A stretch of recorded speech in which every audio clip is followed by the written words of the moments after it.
Hello there and welcome to Further Explorations, where we explore the finer details of science, the near-death experience, and just a little bit of everything else. Today's show is going to be about a fascinating feature of the near-death experience. Often, when thinking of the near-death experience, we think about the classical features, the out-of-body experience, seeing dead relatives, the tunnel, these kind of things, but one of the main focuses of this show is going to be focusing on lesser known aspects of the near-death experience. And one of those will be the inability to communicate with the living during the course of the near-death experience. By that we mean that during the course of the experience itself, very often after the individual finds themselves outside their bodies, one of the first things they attempt to do is to communicate with those that they perceive around them. Now, they often perceive family members around them, depending on who is present at the time. Could be a nurse. But what's very interesting about this is that, apart from some interesting exceptions, which we will discuss in a later show, these attempts to communicate are universally unsuccessful. But why is this interesting? Well, if we think about it, many times during the near-death experience, these individuals are, for all intents and purposes, dead. It could be cardiac arrest with a complete cessation of blood flow to the brain, complete lack of oxygen to the brain. We will do a show later on about definitions of death and how that plays into the near-death experience and conversations about the near-death experience. But for now, it's enough to know that consciousness is certainly, or should certainly be expected to be, dulled, if not completely ceased. Now, the fascinating thing about this is that at a time when these individuals are, if not dead, allowing for definitions, then at the very least dying, they find themselves unable to communicate with those that they perceive around them as living. However, they are able to communicate with those they perceive around them as being dead. Now, who am I talking about? I'm talking about the dead relatives that often appear during the course of the experience. These relatives are long known to be dead to the individual, or in fact at other points not known to be dead.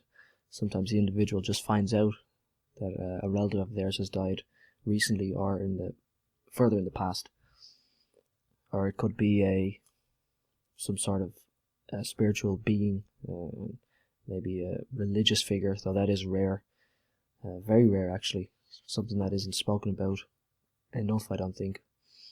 The incidence of outright religious imagery in the near-death experience is very low. However, what's most interesting about this is that, and obviously the elephant in the room here, is the afterlife hypothesis, the idea that the near-death experience and related experiences are indicative of the continuation of conscious experience beyond the point of what we call death. It is interesting that in that context, the individual finds himself unable to communicate with the living, but perfectly capable of communicating with all of those that they can consider to be dead. Now, there will be at least a dozen examples of this in the description below. We won't go over them case by case here.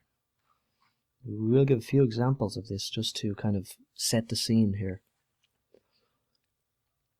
The first one is from Peter Fenwick's excellent book, The Truth and the Light, in which one individual states, "Before my ascension, I saw a doctor, nurses, and other staff surrounding and turning my body.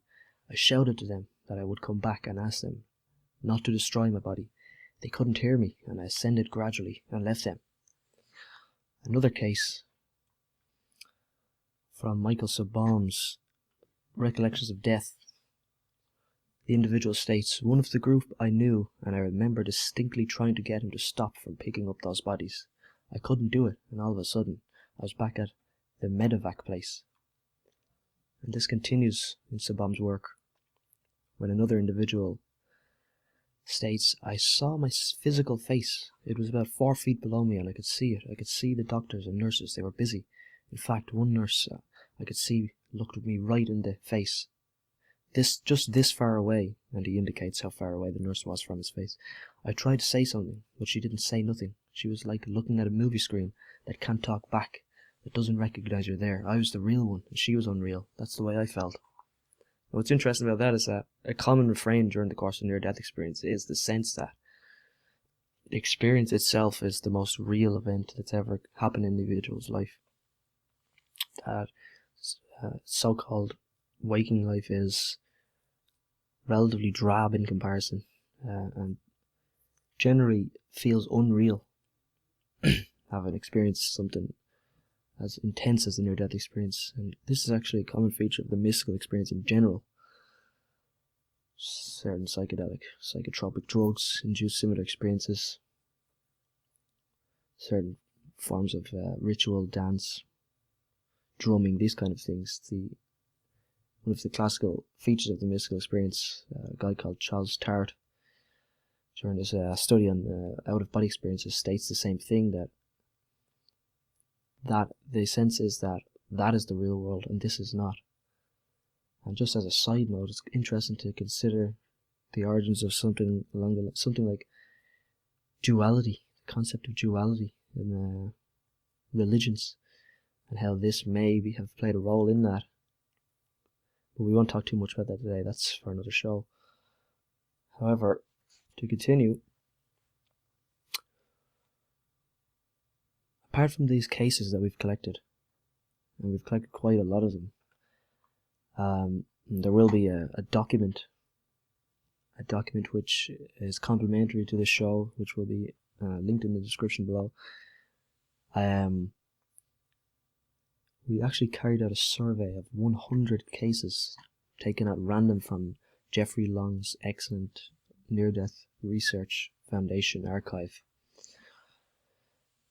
In those 100 cases that we surveyed, there were only 5 cases where individuals clearly attempted to make contact with those that they perceived around them. In each of these cases, the individual's attempt was unsuccessful. And although this is just one survey, this constitutes a 100% failure rate. So this is definitely somewhere that more work is encouraged. But on that note, Michael Sabam, in his book Recollections of Death, holds some interesting correlations. In his own research, he interviewed 116 cardiac arrest patients over the course of 5 years, and stated briefly that 5 persons attempted to communicate with others physically present at the time of their autoscopic, which is out-of-the-body experience. And although he doesn't actually note it himself, it is striking that in all 5 of these cases, each is unsuccessful, which also constitutes a 100% failure rate, seemingly confirming that these attempts are both relatively rare and at the very least generally unsuccessful when they do occur. We see from the survey results and from Sabam's work that in both cases only 5 individuals attempted to make communication, so it does seem to be a relatively rare event in and of itself. Now, what's interesting is that although these surveys are representative, the more familiar we become with the literature, the more apparent it becomes that this is a universal feature of the near-death experience, one which is, as I said, generally not spoken about, generally not considered important. But if we do consider it in light of the afterlife hypothesis, it's extremely important, and it's clearly extremely important. It would be very interesting to attempt to account for this using any of the current neuroscientific models of the brain, or those models' attempts to describe the near-death experience itself. So far, these attempts have been rare enough and not particularly impressive. It doesn't seem that there's a kind of a broad attempt to explain the near-death experience from the neuroscientific community. although some of those ideas that have been put forth is the idea that expectation, the individual's expectations, the individual's ideas, his wishes and wants regarding death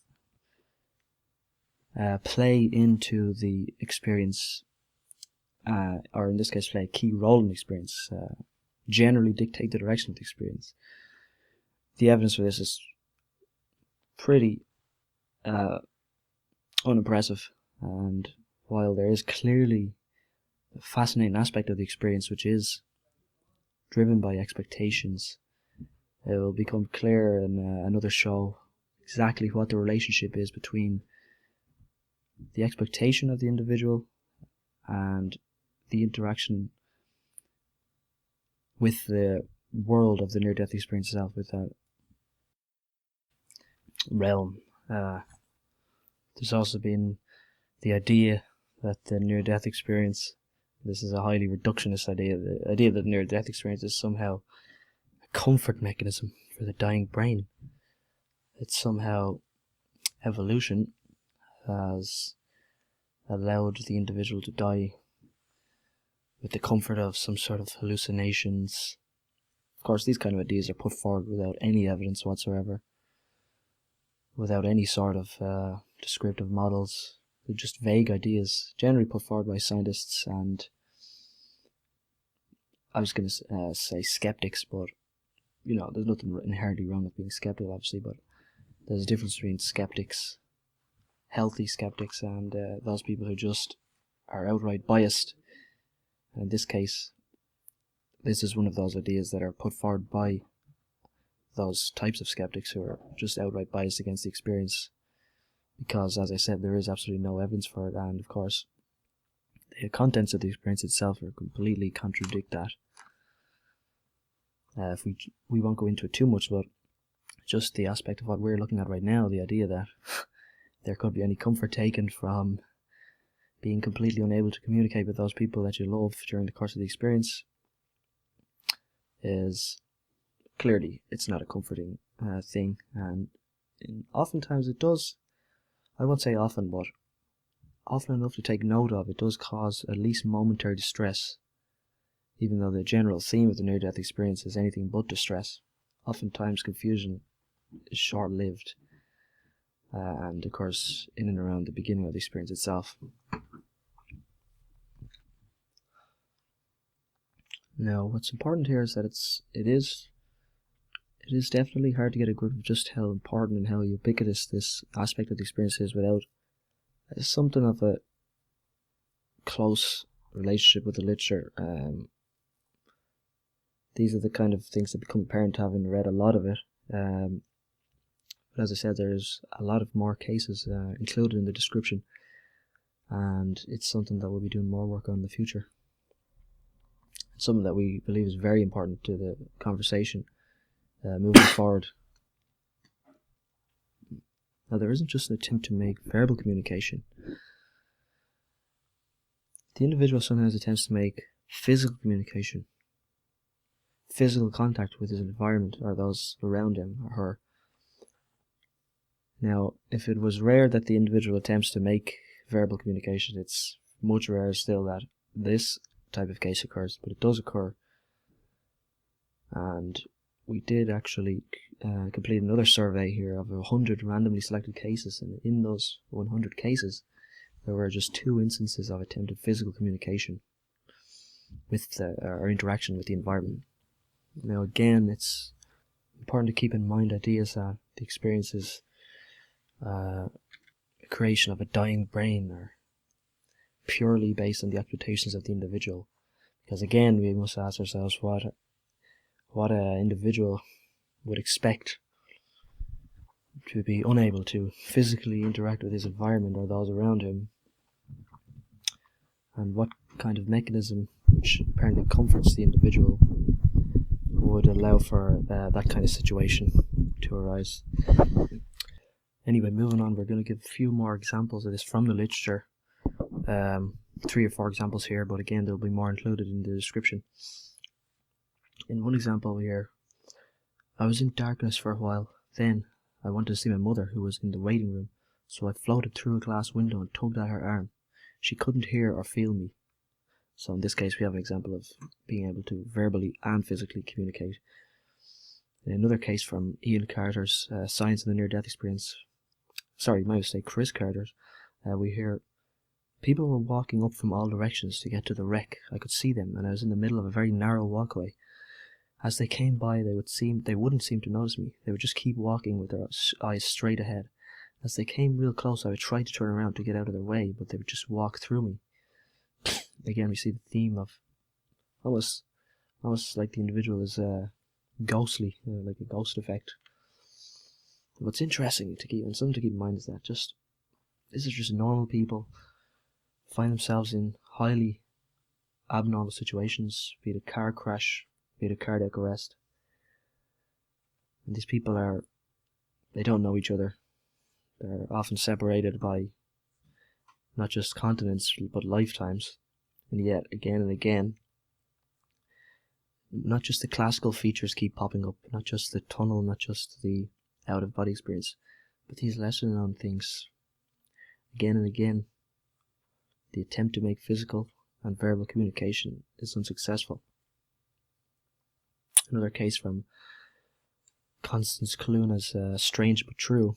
We hear, I turned back, and as I turned, my left elbow brushed the arm of one of the doctors. To my surprise, his arm passed right through mine. I looked quickly at his face to see if he had noticed the contact, but he gave no sign. Another, we hear, I floated above my body and didn't feel any pain. I couldn't believe that I could still think, see, hear, and even smell. I tried to feel the pulse of my own body below me, but much to my shock, my fingers went through my own neck. So again, we can see the individual actually specifically expressing shock, expressing surprise, which is a clear indication that their expectations hadn't been met, that their idea of comfort hasn't been met. So again, we can see that not only are those ideas ill thought out, they're generally put forward by people who are not actually very familiar with the literature in its general details, let alone its lesser known details. Now, when reading these kind of cases, sometimes we do come across instances where we might hear an individual say, for instance, I could actually feel my back physically pressing against the ceiling of the hospital room. This gives the impression that she could actually feel her back, that there was physical contact made. But the near-death experience has generally been known to be very hard to put into words, and while it has been called ineffable, it's more that it's limited by the vocabulary of the individual. So even though the woman states that her back was physically pressing against the ceiling, soon after she goes on to state that I was pulled up through the ceiling and seemed to whiz off somewhere else at incredible speed. Now this is very valid reason to doubt that any actual physical contact was present. Of course, the majority of cases being where the physical contact is unable to be made is also valid reason to doubt her description in its face value. Now, there are other cases like this. For instance, here another one is, I turned my back, and as I turned, my left elbow brushed the arm of one of the doctors. To my surprise, his arm passed right through mine. I looked quickly at his face to see if he had noticed the contact, but he gave no sign. Now here we can see that, again, the experience is limited by the vocabulary of the individual, as the individual states that the elbow brushed the arm of one of the doctors, and then immediately after states that his arm passed right through the doctors. So clearly, even though the word brushed was used, it didn't actually happen. The arm wasn't brushed. It is just a way of describing what goes on, using the kind of common language that we would use if we touched off someone's arm or like brushed up against someone.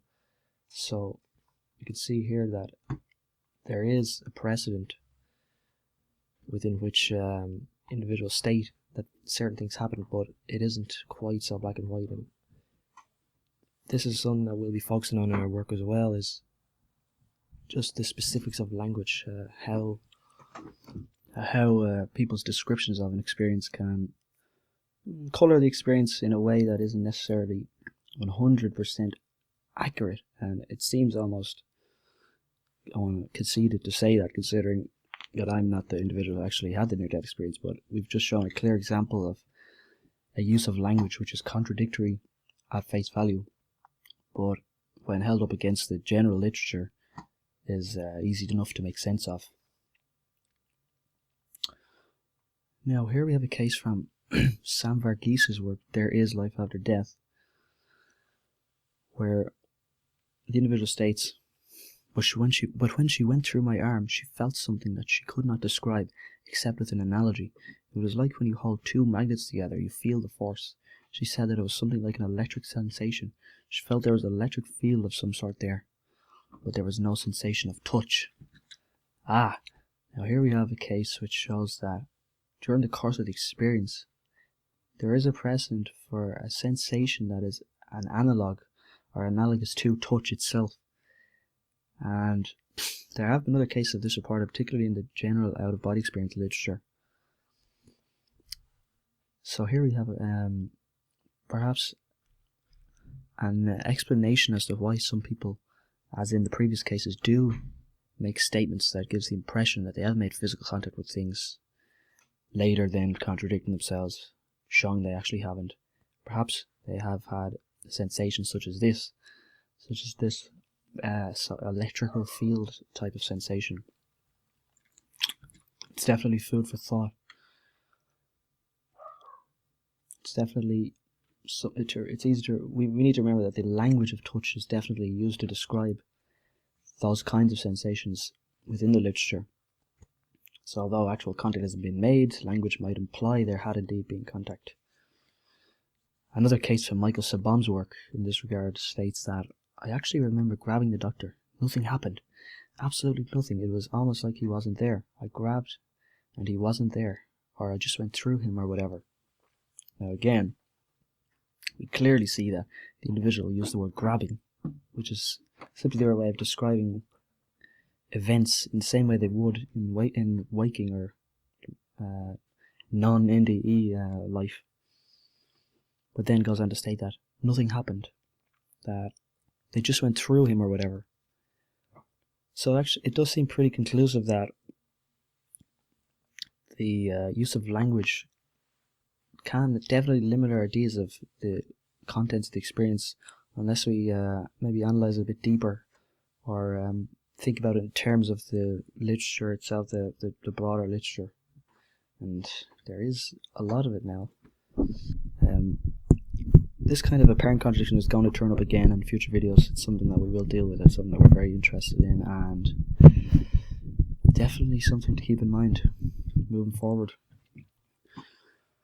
So it seems pretty reasonable to include in this analysis that attempted communications and attempted physical contact during the course of the experience are at the least near universally unsuccessful, and as evidenced in our presentation, we would certainly be safe in concluding that both these forms of communication are in fact universally unsuccessful. And as with the previously described attempted verbal communications, confounds the idea that the near-death experience is merely some sort of elaborate wish fulfillment scenario, or the concoction of a dying brain in order to comfort the dying individual, as we have seen it described. Such notions are simplistic and must be dispensed with if they have not already been, and generally they haven't. But one of the most important things is just to consider the basic strangeness of the facts, particularly within the context of theories and ideas which attempt to explain the NDE from a purely reductionist neuroscientific model. These theories are often far too general in how they are applied. I mean, consider the idea that hypoxia might be the cause of the NDE. Disregarding for a moment the general weaknesses of this theory, which has been shown many times, how does one explain that during a period in which a dying patient has compromisingly low oxygen levels, that the preceding hallucinations are consistently similar in that each time an individual attempts to communicate with those around them, they cannot, verbally or physically? One doesn't so easily follow the other, and attempting to account for that is not as simple as stating the fact that the individual had low oxygen levels. Of course, Simply stating something as the cause of the NDE without attempting to explain all of its elements does not constitute a strong basis for a theory attempted to explain its origin. It's for these reasons that the apparently lesser documented aspects of the near-death experience, which we're going to be touching on more and more, will become so important moving forward. It's these ideas which will allow much greater scrutiny of those theories which purport to explain the near-death experience, assuming they are part of the conversation. Now, there's always much more that can be said, but for now, language is going to be very limiting in how people describe their experience to others. They'll never be able to fully describe what has happened, and although we ourselves can never always necessarily break through those barriers, we can at least try. We can at least clear up some aspects of it, as we've tried to do, and will continue to do in the future. So thank you very much for listening to further explorations. Until next time.